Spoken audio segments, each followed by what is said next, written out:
day all of you. Today I am going to relate the story. The rain started in the evening continued. Suddenly we heard loud cries from the garden. We all jumped out the bed and ran.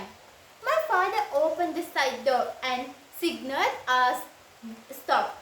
But we cannot let him to go along, so me and my mother followed him. I saw some small wooden pieces on the floor, my garden. I could recognize that pieces of wood belong to my tree house. My father shouted, then my mother too. I raised my head and looked. Oh my God! My tree house had fallen and the tree too. They are crushed into small pieces and the giant fearful bear and an elephant was there. My father shouted not to move, but my mother was fearful. She carried my hand tightly and ran into the house and shouted to father to come in. I was looking at father, not in front. We all were in the house safely after a few minutes, but I know that safe is very temper. That bear kept steps forward and came near to our window. My parents were very fearful. He tried to open the door. We thought that it's the over of our life. That bear, by accusing us, knocked on the door like a human. Oh my God, I cannot imagine how a bear knocked on the door like a human, politely. He asked for food. Again, he asked let them to in because raining outside. Oh, I was really somewhat felt lovely on his appearance. But my mother was like a statue. My father was normal, I think. I secretly said to my mother, let them in. My father let them in, but my mother still was like a statue. After a few minutes, when they are in and we all in the house, mother was normal.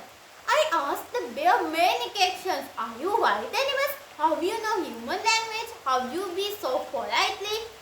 Where are you from? Why are you here? Why did you do so to my tree house? And many questions. But bear answered only few questions.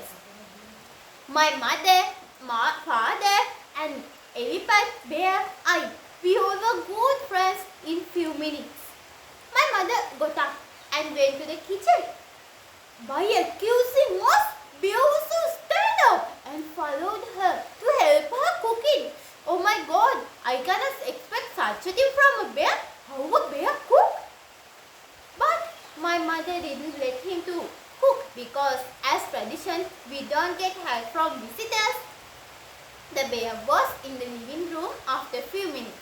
My mother came with big bowls of soup and we all tasted it. Bear and the elephant appreciated my mother's delicious foods.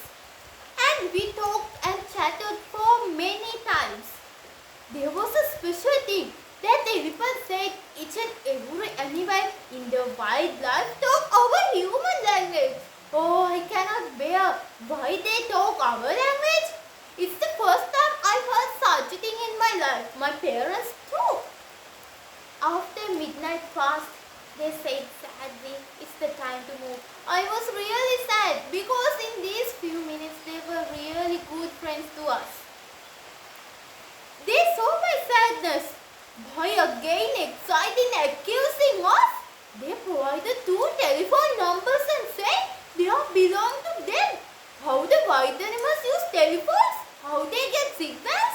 Oh my God, it was like a dream and I cannot imagine that I was there on that day. I was really very happy because I can contact them forever. They lived, they shake hands and they lived sadly. I shake my hands until they cannot see me. Lastly, I could memorize that they are very good friends to me and still I take phone calls to them and talk my parents too. I know now wild animals are very good and not wild animals. They are good animals. I think wild animals are better than humans sometimes. Thank you. I am Laknaara.